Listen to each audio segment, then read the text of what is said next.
찬바람 쌩하게 부는 새해가 밝아왔네요.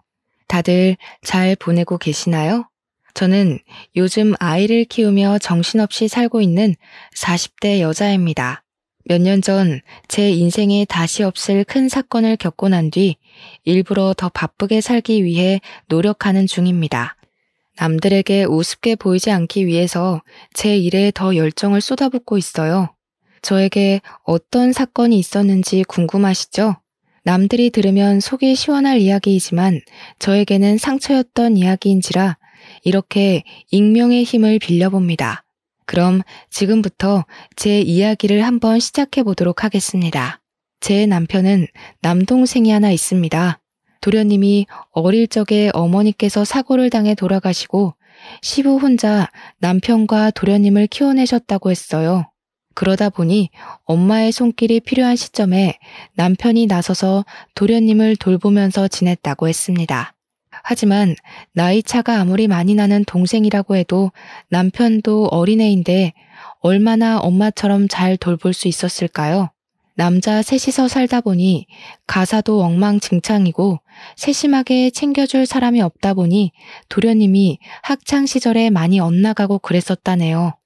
더군다나 시모가 사고를 당한 일도 도련님이 어릴 때 과자가 먹고 싶다고 울고불고 조르는 바람에 시모가 빨리 가서 사온다고 서두르며 집을 나섰다가 사고를 당한 것이었어요. 그래서 남편은 도련님한테 마음의 유감이 상당히 많았던 터라 아무리 챙긴다고 챙겨도 속 안에서 끓어오르는 거부감을 숨길 수 없었던 부분도 있었겠죠. 남편은 후에 그 일을 많이 후회했어요. 그래도 가족인데 다 잊고 받아줬어야 했는데 자기 속이 좁아서 친해질 생각을 못했다고요. 게다가 성인이 된 이후에는 남편이 먼저 손을 내밀기도 어려웠다고 했어요. 대학생인 도련님도 30이 넘은 남편에게 손을 내밀기란 쉽지 않은 결정이겠죠. 어머니의 죽음에 관한 부채감이 남아있었을 테니까요. 시부는 뭘 했는지 궁금하시죠? 시부는 아무것도 하지 않는 방관자였습니다. 어쨌든 서로는 여기까지 하고 저와 남편의 나이가 32살이었을 때 결혼을 했어요. 그 당시에 도련님의 나이는 딱 21살이었습니다. 저희가 결혼식을 올리기 무섭게 시부가 무책임하게 도련님도 다 컸으니까 본인도 본인 하고 싶은 거 하면서 살고 싶다고 제주도에 작은 집을 구해 내려가셨어요. 자연을 즐기면서 낚시나 하면서 그렇게 노후를 보내고 싶다며 다 버리고 떠나신 거죠. 도련님이 아무리 21살이라고 해도 돈도 없이 어떻게 혼자 대학을 다니면서 살 수 있겠어요. 원래 시부와 남편 도련님이 살던 집을 시부가 내려간 뒤 신혼집으로 꾸미기로 결정이 되어 있었고 도련님도 저희와 함께 더부살이를 하게 되었습니다. 결혼 신혼부부와 함께 살게 된 도련님은 괜히 눈치가 보인 건지 뭔지 2학년을 모두 마친 뒤 군대에 가기로 결정해 놓고는 1학기가 끝나자마자 군대에 입대를 했어요. 저는 마음이 너무너무 불편했죠. 도련님이 눈치 보면서 살 입장은 아닌데 괜히 우리 부부 때문에 군대에 가기로 한 것 같아서요. 하지만 남편은 대면대면하게 굴고 신경 쓰지 않았어요. 고래 싸움에 새우등 터진다는 말처럼 괜히 저만 가운데에서 눈칫밥을 먹으면서 살았죠. 근데 군대에 간 도련님이 또 짠하고 마음 아픈 거예요. 형이라고 하나 있는 건 군대에 간 도련님 신경도 쓰지 않고 시부는 제주도에 있으니 면회 갈 생각도 전혀 없고요. 그게 하나둘 쌓이다 보니까 제가 더 이상은 못 참겠더라고요. 그래서 주말마다 면회를 다니기 시작했습니다. 저희 남편은 뭐하고 저 혼자 면회를 다니기 시작했는지도 궁금하시죠? 저희 남편 직업이 건물을 지을 때 꼭 필요한 건물 안정 기술사예요. 건물 짓는 동안 뭐 부자재를 나른다거나 시멘트를 바르는 직업은 아니지만 건물을 지을 때 필수적으로 이름이 올라가야 하는 직업이죠. 현장에서 하는 거 없이 도면 보고 관리 감독 살짝 해주고 커피 마시면서 유튜브나 보면서 오면 된다고 아주 편하다고 했는데 뭐 실상은 어떨지 잘 모르겠지만요. 근데 이게 기술사라는 직함이 붙다 보니 연봉은 또 어마어마하게 좋은 직업이에요. 물론 시험이 그만큼 어렵고 경력도 꽉꽉 채워야만 해서 시험을 보는 사람은 많아도 합격이 어렵기도 하고요. 아무튼 남편이 주말에도 가끔 불려나가 현장을 확인해야 하기 때문에 주말에 제가 혼자 있는 시간이 꽤 되었어요. 그때 결심을 한 거죠. 도련님 면회라도 가서 내가 이 집안에 녹아들어야겠다 하는 생각을요. 도련님 부대가 경기도 이천 쪽이라 집에서 멀지도 않았고 요즘은 버스 타면 한 번에 가는 동네기도 하니까 일석이조다 싶었어요. 처음에 남편한테 주말에 도련님 면회를 가겠다고 이야기하니 거길 왜 가냐는 식으로 물어보더라고요. 그냥 도련님이랑 친해지고 싶다고 당신이 영 벽을 세우는 느낌이라 도련님이 집에서 편히 못 쉬는 것 같다고 했죠. 남편은 저한테 괜한 짓이라고 했지만 제가 꾸준히 설득을 하면서 이야기를 하니까 본인이 동생을 잘못 챙긴 부분이 있긴 있다고 인정을 했어요. 그러면서 도련님이 마음을 열게 되면 자기도 다가가기 좋을 것 같다고 하더라고요. 속으로는 남편이 먼저 노력하는 게 도련님 입장에서도 더 편할 텐데 했지만 남편이 또 나이 차이가 많이 나는 동생한테는 꼰대 같은 모습을 보이는 터라 제가 두 형제의 돈독한 사이를 만들어주기 위한 발판이 되기로 자처했습니다. 제가 처음에 면회를 가니까 도련님이 무척이나 당황해하면서 어쩔 줄 몰라 했어요. 11살이나 차이 나는 형수님이 면회를 왔는데 무슨 이야기를 해야 할지 뭘 해야 할지 막막해 보이더라고요. 저도 면회라는 걸 너무 오랜만에 가봐서 먹을 걸 막 바리바리 싸들고 왔는데 요즘은 그 앞에서 다 사먹고 한다더라고요. 처음 두세 번까지는 도련님이 저를 보고 너무 막막해하는 게 느껴져서 내가 괜히 왔나 싶긴 했는데 칼을 들었으면 무라도 썰어야 하지 않겠습니까? 어떻게든 나를 편하게 바라볼 수 있게 만들어야겠다는 일념으로 계속해서 찾아가서 했던 말 또 하고 했던 말 또 하고 반복을 했죠. 군대 생활은 어때요? 괴롭히는 사람은 없어요? 밥은 잘 나와요? 그런 질문들 있잖아요. 근데 도련님도 되게 군 생활이 외로웠나 봐요. 제가 자주 찾아가고 은근 말동무가 되어주니까 슬슬 자기 이야기도 하나씩 하고 군대에서 있었던 재밌는 일, 억울한 일 다 털어놓기 시작했어요. 대여섯 번째쯤 만남에는 멀리서 환하게 웃으면서 형수님 하면서 달려오는데 그때 딱 가슴에 뭔가 느껴지는 게 있는 거예요. 도련님에게 진짜 가족이 될 수 있겠다. 그런 마음이요. 그전까지는 저를 불편해하는 마음이 컸다면 이제는 저의 면회를 기다려온 사람처럼 굴어주니까 저도 되게 뿌듯했어요. 나이 차이 11살이 무색하게 은근 대화도 잘 통하고 친해질 수 있는 이야기거리가 많더라고요. 특히 연애 상담이 세상에서 제일 재밌는 거 아시죠? 도련님의 그동안 연애사를 쭉 들으면서 얼마나 재미있었는지 몰라요. 면회하는 그 시간이 너무 짧게 느껴질 정도였어요. 처음에는 시간 언제 가나 계속 시계만 쳐다봤는데 나중에는 벌써 가야 돼? 할 정도로 시간이 순식간에 지났죠. 도련님도 군대라는 외딴 섬에서 지내면서 의지할 곳이 필요했었던 것 같아요. 남편도 시부도 도련님의 의지처가 되지 못하니까 제가 되어주겠다고 마음먹은 거고 도련님은 그걸 받아주었고요. 처음에는 휴가 나와서도 친구네 집에서 지내겠다고 인사만 하고 쓱 사라지곤 했는데 저랑 친해지고 나서부터는 달라졌어요. 집에 들어와서 시간을 보내고 저랑 술도 한잔하면서 못다한 이야기들을 나누기도 했어요. 남편은 그런 도련님의 변화에 매우 놀라워하면서 은근슬쩍 같이 엉덩이 붙이고 앉아서 이야기를 나누기도 했습니다. 도련님도 남편을 어색해하면서도 저라는 교차점이 있으니까 둘 다 슬슬 마음을 열기 시작했고요. 제대를 앞두고 휴가를 자주 나오기 시작한 시점부터는 정말 다른 형제들과 다름없이 둘이 장난치고 노는데 너무 벅차올랐어요. 결혼 처음 할 때 그 어색했던 공기가 무색할 만큼 웃음이 끊이질 않는 집안이 되었거든요. 하루는 도련님이 조금 과하게 술을 드시는 것 같더니 서로 울면서 지난 이야기를 하는데 제가 얼마나 짠했는지 몰라요. 속내를 다 털어놓고 나니 홀가분해 보이긴 했는데 그 이야기들은 절대 가볍지 않은 이야기였어요. 남편은 시모가 그렇게 허망하게 세상을 뜬 것이 동생 탓이 아닌 걸 알고는 있었지만 원망했었다고 이야기를 했고요. 도련님도 꼭 자기 탓인 것만 같아서 매번 마음의 짐이었는데 형까지 자기를 대면대면하게 굴고 싫어하는 티를 내니 그게 너무 힘들었다고 했습니다. 서로 마음속 깊이 자리 잡은 앙금을 털어내는데 제가 다 눈물이 나더라고요. 남편과 도련님도 울면서 서로 이야기를 하는데 결국 다 같이 울면서 새로운 화합을 다지게 되었습니다. 물론 다음날 술이 깨고 어색한 공기가 잠시 흐르긴 했지만 남편이 먼저 도련님을 꽉 안아주면서 서로를 이해하고 존중하는 사이로 발전되게 되었어요.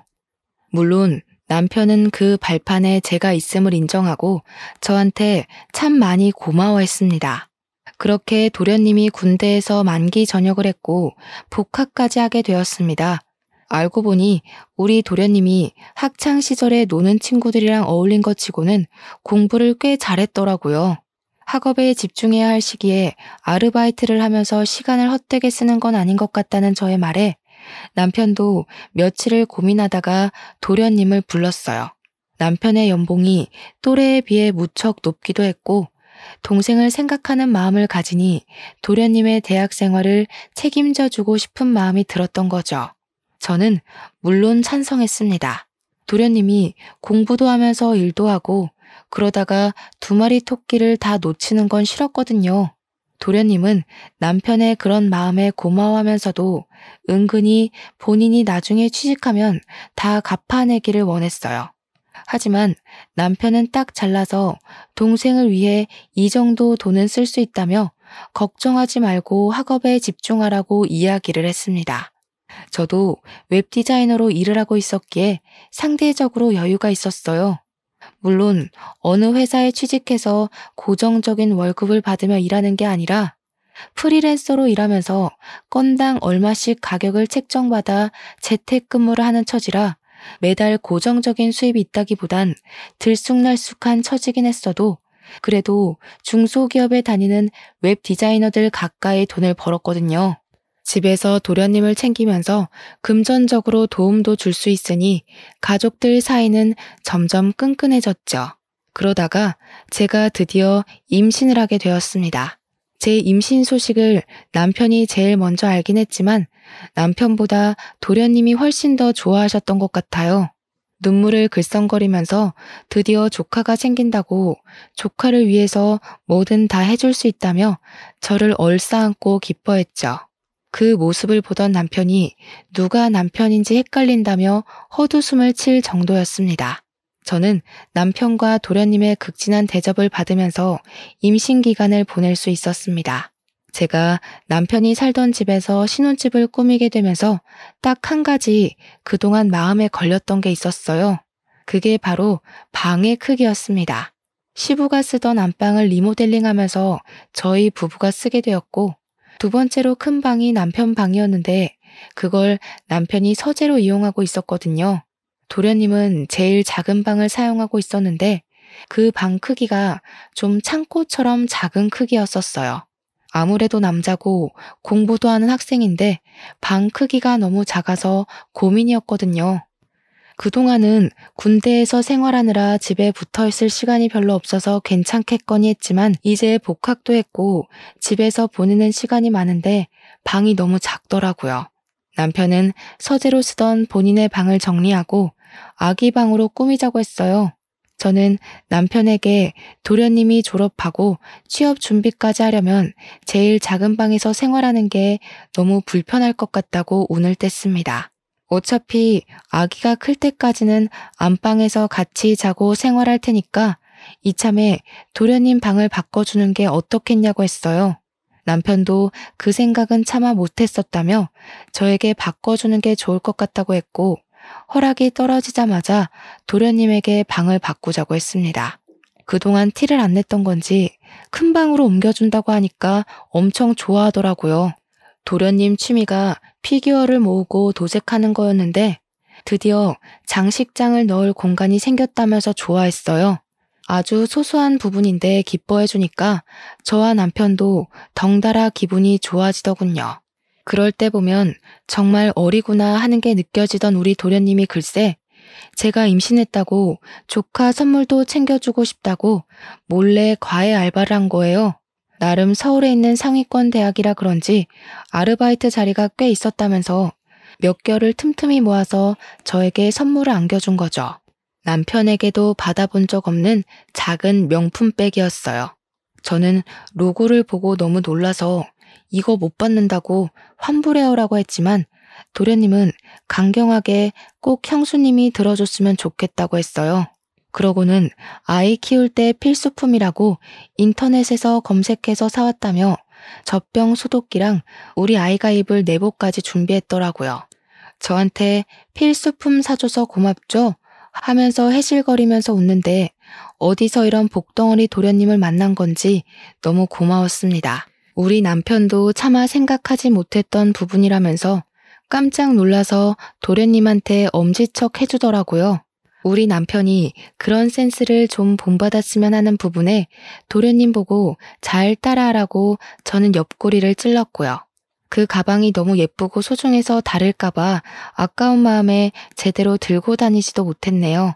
방 한가운데 걸어놓고 고사 지내듯이 내 소중한 명품백 하고 있으니 남편이 보다 못해서 막 들고 다니라고 가방을 하나 더 사줬어요. 우리 도련님 덕에 결혼한 지 몇 년 만에 남편한테서 명품백도 선물 받아본 거죠. 제가 임신 3개월쯤 접어들었을 때 남들처럼 입덧이 엄청나게 심하게 왔어요. 정말 물냄새만 맡아도 역한기가 올라올 정도로 심해서 입덧 티백이며 입덧 사탕이며 나중에는 약까지 처방받아서 먹었습니다. 살은 쭉쭉 빠지고 정말 아무것도 생각나지 않고 어지러움도 심해져서 수액을 맞아가면서 하루하루를 버텼어요. 그때 남편은 새 공사일을 수주받아서 지방 출장도 가고 일이 바빠 저를 거의 챙겨주지 못했습니다. 그래서 바쁜 남편을 대신해 도련님이 모든 수발을 다 들어주셨어요. 입덧이 살짝 가라앉아 먹고 싶은 게 생기면 도련님이 얼른 나가서 사다 주고 구하지 못할 음식들은 정말 인터넷으로 백방으로 알아봐서 어떻게든 구해다 주었어요. 날이 쌀쌀한데 수박이 너무 당겨서 수박바라도 사 먹어야 하나 했는데 수박 주스를 어디서 구해와서 저한테 주더라고요. 진짜 남편에게서 느낄 수 없는 감동적인 모습이었다고나 할까요? 출산하고 나서도 도련님의 조카 사랑은 대단했습니다. 바쁜 남편을 대신해서 병원에 예방접종을 할 때도 도련님이 따라가 주었고 아기 분유나 기저귀가 다 떨어져서 발을 동동 구를 때도 도련님이 사다 주었어요. 아기를 키우느라 잠도 제대로 못 자는 저를 배려해서 삼시세끼 밥도 다 차려주고요. 마트에서 장까지 다 봐오더라고요. 같이 외출을 할 때면 사람들이 저한테 젊은 신랑 둬서 부럽다고 놀리기까지 했으니 말 다 했죠.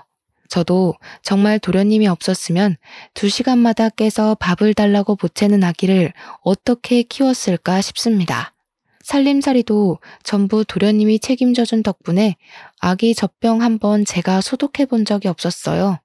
다행히 도련님의 기말고사가 끝나고 종강을 한 시점이라 24시간 붙어서 조카를 같이 봐주는데 너무 고마웠습니다.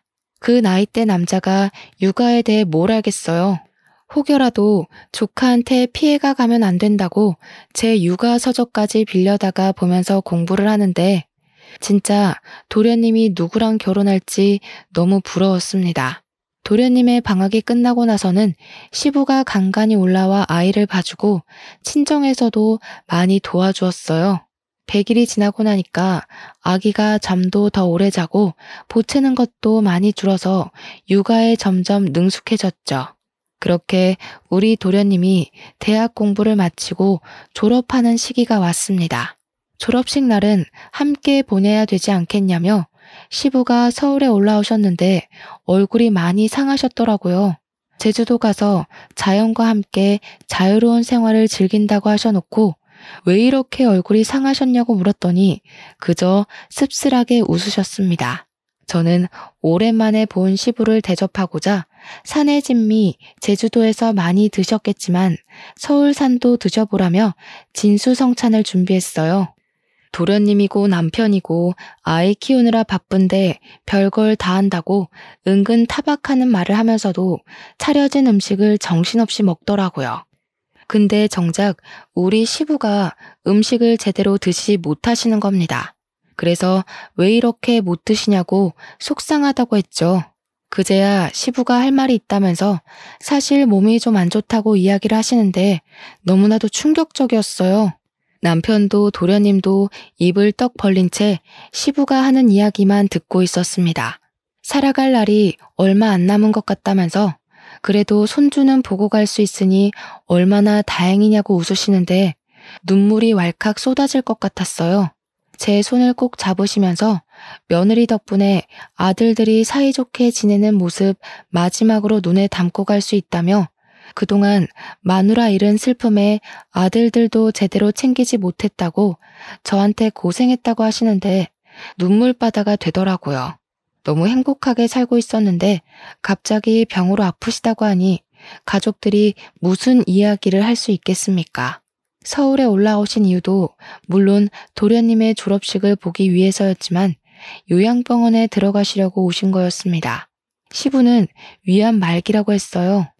위암은 생존율이 높은 병이지만 이미 손 쓸 수 없는 시기에 접어들었다며 암 환자들이 모여있는 요양병원에 대기를 해두셨대요. 자리가 났다는 말에 제주도 생활을 빠르게 정리하고 올라오신 거더라고요. 시부는 일주일 뒤 요양병원에 입원을 하셨고 서울 근교에 교통편도 잘 되어 있는 곳이라 저는 간간히 시부의 간병을 하러 요양병원으로 향했습니다.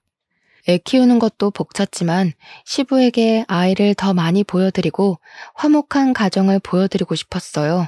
남편도 도련님도 저에게 늘 고마워하는 마음을 지니고 있었습니다. 아기 업고 다니면서 시부 병간호를 하고 하지만 제 마음과 달리 시부는 오래 견디지 못하셨고 6개월을 넘기지 못하시고 돌아가셨습니다. 우리 아기 나이가 고작 3살밖에 되지 않았을 때였어요. 시부 재산이 많진 않았지만 은근히 알짜배기셨더라고요. 남편하고 도련님이 뚝 잘라서 반씩 나눠가지고 제주도에 작은 땅이 하나 있다고 해서 그 땅을 정리할 겸 다 같이 제주도 여행을 떠났습니다. 그런데 그 땅에 빽빽하게 나무가 심어져 있더라고요.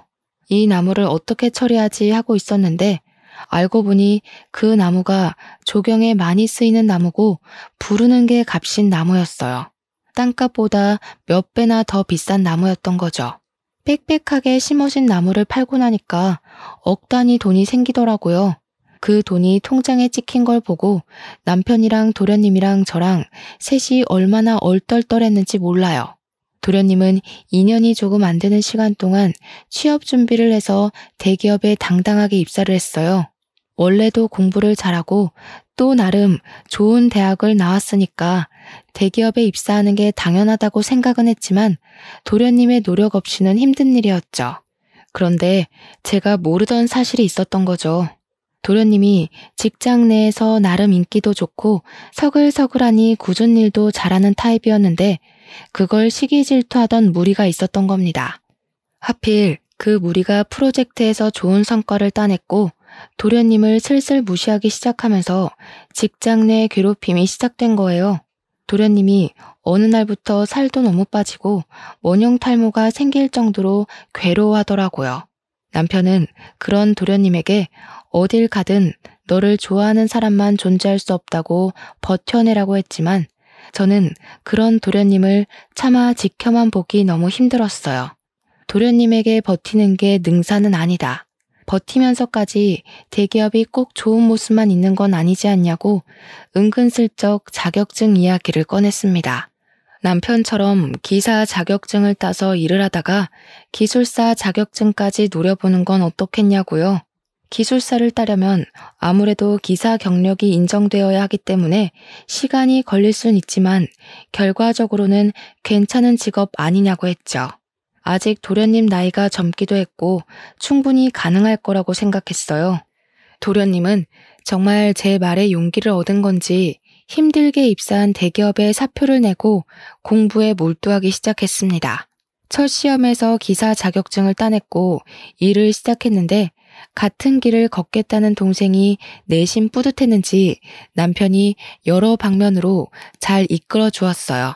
남편이 수주받은 건물 현장에 일손이 부족했는지 도련님에게 이야기를 하더라고요. 현장 사람들에게도 추천을 해서 도련님은 남편과 같이 일을 하게 되었습니다. 조건도 괜찮고 월급도 괜찮고 남편이 관리직으로 있는 회사나 다름없어서 그런지 도련님에게 다들 친절하게 군다고 했어요. 도련님도 남편이랑 같이 일을 하기 시작한 뒤로 출퇴근도 같이 하고 점심도 같이 먹고 꽤 즐거워 보였거든요. 그런데 한두 달 지나고 나서부터는 도련님이 또 점점 말수가 줄어들고 저한테도 대면대면하게 구는 겁니다. 늘 살갑게 저에게 말을 걸어주던 도련님이 갑자기 찬바람 쌩하니 부니까 저도 좀 이상했어요. 혹시 직장 내 괴롭힘이 옮긴 회사에서도 있는 건가 싶기도 했고 남편이 관리직이니까 저한테 말을 못해서 저러나 자꾸 눈치를 보게 되더라고요. 저를 피한다는 느낌이 딱 들었는데 곰곰이 생각해보니까 또 이상한 거예요. 직장 내 괴롭힘이 이유라면 굳이 저를 피할 이유가 있을까요? 그렇게 살얼음판 같은 몇 주가 지나고 도련님이 대뜸 분가를 하겠다고 선언을 했어요. 제가 왜 그러냐, 지금도 잘 살고 있지 않냐, 우리 딸이 서운해할 거고 나도 서운할 것 같다고 달랬어요. 근데 도련님이 딱 잘라서 자기도 벌써 30살인데 자리도 잡았고 혼자 살고 싶다고 하는 겁니다. 우리 딸이 몇 년 더 지나서 초등학생이 되면 다 큰 삼촌이랑 같이 사는 것도 불편할 것 같다고 하고 딸은 아직 어리니까 삼촌이랑 못 노는 거냐고 울고불고 하는데 도련님 입장을 생각해보면 우리 딸이랑 놀아주느라 주말에도 못 쉬고 하니까 도련님 생각을 하면 자취하는 게 낫겠다 싶더라고요. 집 근처에서 자취할 거죠? 하고 물어보니까 이번에 대구에 있는 회사에 좋은 조건으로 취직을 하게 되었다면서 대구로 간다는 겁니다. 거기 가면 아는 사람도 없고 기술사 공부나 차근차근 해서 시험 준비도 하고 싶다고. 대구가 너무 멀다 싶었지만 KTX 타면 또 2시간 거리니까 알겠다고 할 수밖에 없었어요. 도련님은 서둘러서 자취 준비를 했고 저는 은근히 미심쩍었지만 보내줘야 했죠. 제가 엄마도 아니니까요. 그런데 도련님이 자취를 시작한 이후 저랑 연락이 잘 안 닿더라고요. 맨날 잤어요. 바빴어요. 공부했어요. 이러는데 막말로 제가 뭐라고 도련님한테 닥달을 할 수 있겠습니까? 그렇게 또 어영부영 몇 년이 흘렀습니다. 남편은 여전히 일이 바빠 시간 내기가 어렵고 도련님의 연락은 정말 가뭄에 콩나듯 생존 신고만 하는 정도로 왔어요. 어느 날 갑자기 남편이 대구에 출장을 가게 되었다면서 가는 김에 도련님 보고 주말에 올라오겠다고 하더군요. 그래서 저도 주말에 같이 대구에 갈까? 하니까 일 때문에 가는 거라고 딱 잘라서 오지 말라고 했어요. 서운했지만 나중에 따로 가겠다고 했죠. 주말이 되어서 오랜만에 도련님한테 전화를 했어요. 도련님이 반갑게 받아주길래 형 잘 만났어요? 맛있는 거 먹었어요? 하니까 네? 하고 대답을 하는데 느낌이 딱 쎄한 거예요. 우리 남편이 대구에 간 사실조차 모르는 그런 느낌이 났다고 할까요? 그래서 도련님, 우리 남편 안 만났어요? 도련님 본다고 대구 갔는데? 하니까 도련님이 무척 당황했어요. 아, 이러면서 대답을 못하는데 뒤통수 팍 맞은 느낌이 나더라고요. 도련님 뭐 알고 있는 거 있냐? 나한테 다 말해달라니까 자긴 아무것도 모른대요. 그냥 형이 대구 오는 것도 잘 몰랐다고 일이 바빴어야 하는데 누가 봐도 도련님이 변명하는 느낌이 들었습니다. 그래서 저는 남편이 바람이 났구나 하는 걸 직감적으로 느꼈어요. 그때부터 재택근무하고 있던 웹디자인 일도 눈에 들어오지 않고 아이가 밟히지도 않더라고요. 그래서 일단 남편이 집으로 돌아오고 뻗어서 자는 동안 남편의 휴대폰을 뒤지기 시작했습니다. 그런데 너무 깔끔하게 다 삭제가 되어 있더라고요. 문자며 카톡이며 SNS며 있는 게 하나도 없더라고요. 제일 수상한 게 뭔지 아세요? 카드사 결제 문자까지도 하나하나 다 지웠다는 겁니다. 그래서 저는 남편이 집에서 사용하는 컴퓨터에 공인인증서가 깔려 있다는 걸 기억해냈어요. 남편이 쓰는 아이디랑 비밀번호가 모두 통일되어 있었거든요. 그래서 카드사 홈페이지에 접속을 해서 명세서를 확인하기 시작했습니다. 정말 무슨 정신으로 그걸 일일이 프린트했는지 모르겠네요.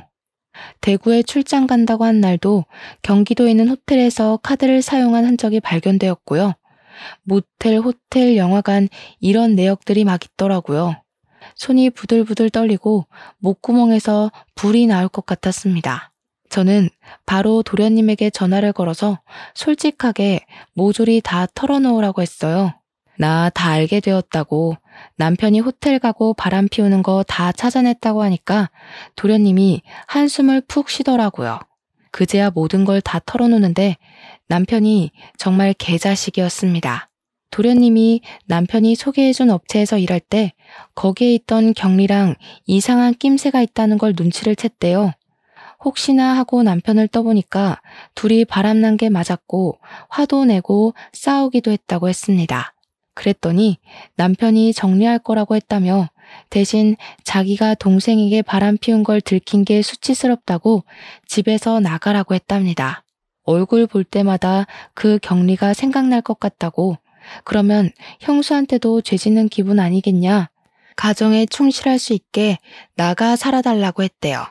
저한테 말은 못하고 티도 못 내고 전전긍긍하다가 결국 저를 피하게 됐고 집도 나가 살게 되었다고 했습니다. 아직 정리 못한 것 같다고 혹시 그 격리 사진 있냐고 하니 도련님이 이직할 때 쫑파티 하면서 찍은 사진이 있다고 보내줬어요. 아주 어린 여자더라고요. 참나. 그러면서 도련님이 형이랑 이혼하실 거예요? 하고 물어보는데 바람났는데 어떻게 같이 살 수 있겠냐고 했어요. 그러니 차라리 잘 됐대요. 이혼하겠다고 형수가 마음먹었으니 자기도 마음 한결 가벼워졌다면서 바람 잡으러 같이 가자고 하더라고요.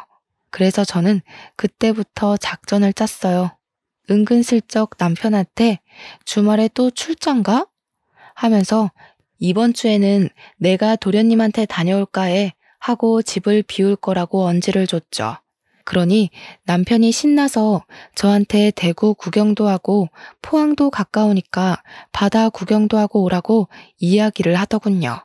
아기도 데려가서 오랜만에 삼촌이랑 만나게 해주라고 막 등 떠밀길래 알겠다고 했어요. 저한테 며칠 다녀올래?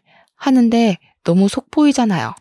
그냥 알겠다고만 하고 주말이 다가와 배웅하는 남편에게 웃어주고는 친정에 애를 맡겼습니다. 서울역으로 가서 도련님을 만났는데 도련님이 차를 렌트해 왔더라고요. 집 앞에 잘 안 보이게 주차를 해두고 그 여자가 들어가나 남편이 나오나 눈에 불을 켜고 보고 있는데 남편이 아주 번쩍번쩍하게 차려입고 머리에 무스까지 바르고는 나오더라고요. 남편의 차를 뒤쫓아가면서 틈틈이 사진도 찍고 동영상도 찍어서 증거를 남겨주었습니다. 도착한 곳은 영화관이었고 여자를 만나더라고요. 사진 속 그 경리가 맞았습니다. 도련님도 맞는다고 했고요. 영화관에서 나와 호텔에 가는 것만 제대로 동영상을 찍으면 되겠다 싶었는데 이 미친 것들이 우리 집으로 들어가지 뭡니까? 그런데 우리 집이 아파트가 아니라 옛날식 주택이라서 세탁실로 향하는 외부 계단이 따로 존재했어요. 혹시 몰라 열쇠를 늘 들고 다녔는데 그날 때마침 쓸 날이 온 거죠. 그쪽 가서 문을 살짝 열고 주방 쪽이랑 연결된 세탁실이라 몸을 숨기고 거실 소리를 듣고 있었습니다. 남편이랑 상간녀가 신나서 떠들고 있더라고요. 우리 진짜 호텔 안 가도 돼? 집에 있어도 돼? 나 너무 불안한데. 너 우리 집 와보고 싶어 했잖아. 마누라 대구 가서 오늘 안 들어올 거니까 너무 걱정하지 마라. 와이프 그 도련님이랑 바람난 거 아니야? 차라리 그랬으면 좋겠다. 이 집에 내가 들어와 살면 딱인데. 자기랑 나랑 너무 늦게 만났어.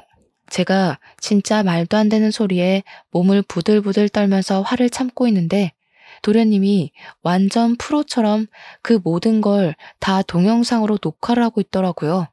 든든한 마음에 저도 더 참아서 결정적인 증거를 잡아야겠다고 생각했습니다. 근데 자기 동생이 우리 불륜인 거 눈치챘다고 안 했어? 오늘 가서 말하면 어떡해? 그럴 일 없어. 걔 대구 간 게 우리 불륜 알게 돼서였잖아. 내가 너네 형수 가슴 아프게 하고 싶지 않으면 입 다물어라 그랬거든. 너랑 정리할 거니까 시간도 좀 줘라. 대구 가서 살아라 하니까 군소리 없이 가더라. 병신. 근데 왜 그렇게 자기 말을 잘 듣는 거야? 뭐 죄진 거 있어? 내 동생이 우리 엄마 잡아먹었거든.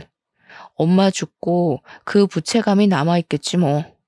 이미 예전 일이라 신경도 안 쓰는데 혼자 눈치 보는 게 좀 편하게 이용해 먹기 쉬워서 내버려 뒀지. 거기다가 지 형수한테는 또 끔찍하게 잘해요. 그 말에 도련님 얼굴이 시퍼렇게 질리면서 정말 부들부들 하는데 바람난 남편은 제 남편인데 상처는 도련님이 다 받는 느낌이었습니다. 우리 도련님 불쌍해서 눈물 날 것 같고 제가 결국엔 못 참고 뛰쳐나갔습니다. 야, 이 망할 것들아. 제가 소리를 지르면서 달려가자 남편이랑 상간녀랑 둘 다 으악하면서 귀신 본 것처럼 놀래는데 도련님이 뒤따라 나오면서 동영상을 계속 찍고 있었어요. 남편은 놀래서 이게 다 무슨 짓이냐고 오히려 소리를 치는데 제가 콧방귀를 끼면서 말했죠. 무슨 짓은 너네들이 하고 있는 거 아니니? 이 후레 자식이야. 어디 이딴 추잡한 짓은 다 하면서 애먼 사람 마음을 들먹여서 협박을 해. 그러면서 제가 다 쳐죽일 년놈들이라고 소리를 지르며 잡히는 대로 물건을 막 집어던지기 시작했습니다. 남편은 그 와중에 저한테 진정하라는 둥 말도 안 되는 소리를 짓거리고 있고 상간녀는 슬금슬금 눈치 보면서 현관문 쪽으로 가더군요. 시부가 남겨준 집에서 가족 사진이 저기 떡하니 걸려있는데도 바람이 피고 싶은 건지 아니면 바람을 피우고 있기 때문에 눈에 보이는 게 없는 건지 정말 저는 남편에게 이 집에서 전현이랑 뭘 하려고 했냐고 막 추궁했어요. 남편이랑 상간녀 둘 다 아무 말도 못하고 뻘뻘 땀만 흘리고 있더라고요. 정신 나간 것들. 다 죽어서 지옥에나 떨어지라고 저주를 막 퍼붓고 실성한 사람처럼 고래고래 소리를 질러댔죠. 그러니 도련님이 저를 딱 붙잡더라고요. 형수님, 증거 다 모았어요. 걱정 마시고 너무 화내지 마세요. 제가 진짜 우리 도련님 없었으면 어쩔 뻔했어요. 하나뿐인 형이라고는 저 모양 저 꼴로 살고 있고 남편은 동생의 죄책감 교묘하게 이용해서 바람을 피우는 게 말입니까 정말? 현관문 앞에 서서 눈치만 보고 있던 상간녀는 제가 당장 꺼지라고 집 나가라고 소리를 치자마자 불이 나게 도망을 쳤습니다.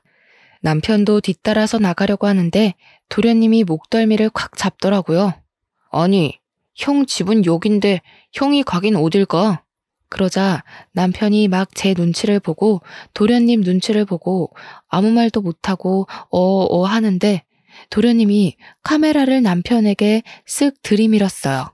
이때다 싶어서 제가 이혼 합의하자고 동생 남길 거니까 카메라에 대고 대답하라고 윽박을 질렀습니다. 위기를 어떻게든 모면하고자 한 남편은 제가 시키는 대로 따라했습니다. 양육비는 매달 200만 원씩 주겠습니다. 이 집 팔아서 반반 나누겠습니다. 팔지 않을 시 시세의 반을 주겠습니다. 상간녀랑 정리하기 전까지는 이혼을 해도 면접 교섭권 자격이 없다는 걸 인지하겠습니다. 남편에겐 매우 불리한 내용이긴 하지만 사회적 지위라는 게 있는 남편은 제 말을 곧이곧대로 따라해 주었죠. 저는 다음날 도련님과 함께 이혼 전문 변호사를 찾아갔습니다. 도련님이 똑부러지게 동영상의 남편의 육성으로 이름, 나이, 주소, 주민번호 이런 것들을 다 말하게 시킨 덕분에 법적 효력을 인정받았습니다. 동영상 증거가 이혼에 아주 유리하게 작용했고 재산 분할 소송도 당연히 걸었습니다. 변호사가 이혼 전문 변호사라더니 정말 똑부러지게 일을 잘하더라고요. 상간녀 소송까지 걸어서 합의금 두둑하게 받자고 하시길래 변호사님 믿고 소송을 걸었습니다. 상간녀 소송에서 승소하고 합의금 3천만 원을 챙긴 저는 이대로 끝낼 수 없다는 오기가 생겼어요. 그래서 상간녀 동네에 플랜카드 현수막을 만들어 걸었습니다. CC동 유명 상간녀 김모 씨 딸, 평생 수치심에 찌들어 살아라 하면서 아파트 입구에다가 걸어놓았고요. 상간녀 사는 동 우편함에 일일이 상간녀 소송 걸린 거, 제가 이긴 거 쫙 프린트에다가 넣어두었습니다. 상간녀도 악에 바쳤는지 뭔지 저를 명예훼손으로 소송을 걸었더라고요. 그래서 저는 모든 걸 인정하고 반성한다는 거짓말로 벌금형으로 마무리했습니다. 벌금 100만 원에 속에 사이다 콸콸 쏟아부었으면 남는 장사 아닌가요? 남편과 이혼 소송은 집 반값을 통장으로 받고 위자료도 나무 팔았던 돈을 가지는 걸로 끝냈습니다. 남편이 그 돈 한 푼도 안 쓰고 내버려뒀더라고요. 시부가 주는 돈이다 생각하고 제가 챙기게 된 거죠. 양육비는 아쉽게도 200만 원까지는 받을 수 없었지만 120만 원에 합의를 하게 되었습니다. 당연하게도 남편과 도련님은 절연을 하게 되었어요. 남편이 추후에 어떻게 저를 도와 그런 발칙한 짓을 할 수 있냐며 도련님한테 욕을 엄청나게 했대요. 찾아와서 때리는 신용도 하고 눈에 띄면 모 발목을 분질러 버리겠다는 둥 저열한 협박은 다 했더라고요.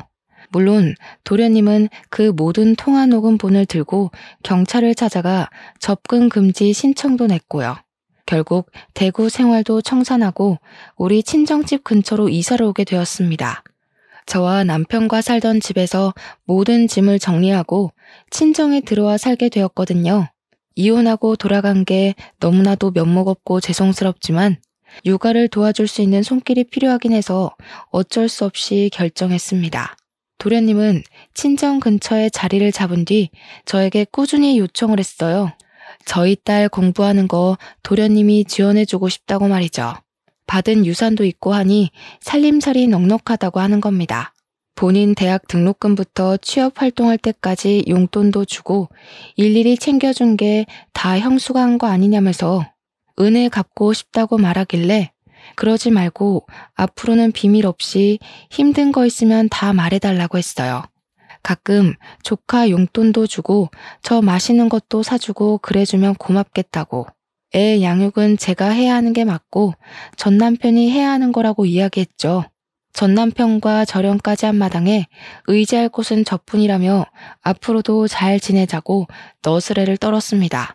정말 가족처럼 아직까지도 잘 지내고 있는 중이고요. 전 남편은 결국 상간녀 소송 걸려서 집안 망신 시킨 거부터 시작해서 돈 물어주고 양육비 매달 줘야 하는 거 등등 상간녀랑 피 터지게 싸우고 헤어졌다고 하더라고요. 세기의 사랑인 척하더니 얼마 못 가 파국을 맞았다는 소식에 얼마나 고소했는지 모릅니다. 우리 친정에서도 도련님을 아들처럼 생각해 주시기로 했어요. 이제는 누나 동생 하는 사이로 지내며 지난주에도 집에서 밥 먹고 갔네요. 좋은 여자 만나서 장가 갈 때까지 제가 옆에서 가족처럼 의지처가 되어주려고 합니다. 도련님 덕분에 저도 앞뒤가 다른 인간이랑 이혼하고 새 출발할 수 있게 되어 너무나도 기쁩니다. 앞으로도 의좋은 사이로 잘 지내보겠습니다. 사연 들어주신 여러분 감사합니다.